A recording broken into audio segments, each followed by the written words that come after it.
ஏஎஸ்ஓம் info நேயர்களுக்கு இனிய காலை வணக்கங்கள். 31/5/2026 மே மாதத்திலே ஞாயிற்றுக்கிழமை ஸ்ரீ பராப வருடத்திலே வைகாசி மாதத்திலே 17ஆம் நாள் உத்தராயண புண்ணிய காலத்திலே வசந்த ருது என்கிற இளவேனை காலத்திலே ரிஷப மாதத்திலே சுக்லபக்ஷம் என்கிற வளர்பிறையிலே பௌர்ணமி திதி இன்று மாலை 2:45 வரை, பின்பு பிரதமை திதி.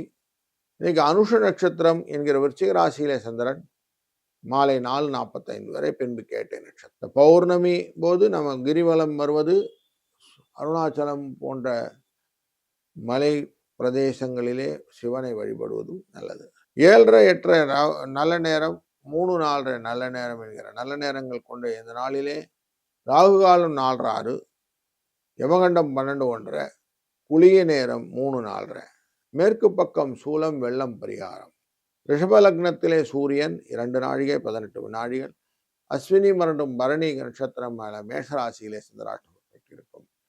செவ்வாயும் சந்திரனும் சேர்ந்து அமரக்கூடிய மேஷராசி, சூரியன் அமரக்கூடிய ரிஷப ராசி, குரு சுக்கிரன் புதன் சேர்ந்து மிதுன ராசி, சிம்ம ராசியிலே கேது, கும்பராசியிலே ராகு, சனி பகவான் அமர்ந்தக்கூடிய மீனராசி என்று இந்த நாள் அமைகிறது. ஒரு ராசிக்கும் பலனை காண்போம் வாருங்கள். ரிஷபராசி நண்பர்களே, இன்னைக்கு மற்றவர்கள் மேலே உங்களுக்கு ஒரு நல்ல பரிவு வருவதற்கான வாய்ப்பு. 2ஆம் இடத்திலே குரு சுக்கிரன் மற்றும் புதன் சேர்க்கை, இதில் லாபங்கள் உண்டு. மற்றவர்களுக்கு உதவிகரம் நீட்டுவதனாலே உங்களுக்கும் உதவி கிடைப்பதற்கான வாய்ப்புகளும் இன்னைக்கு இருக்கு. இன்னைக்கு 2 6 என்ற அதிர்ஷ்ட எண்ணை பயன்படுத்திக் கொள்ளுங்கள். வாழ்க வளத்துடன்.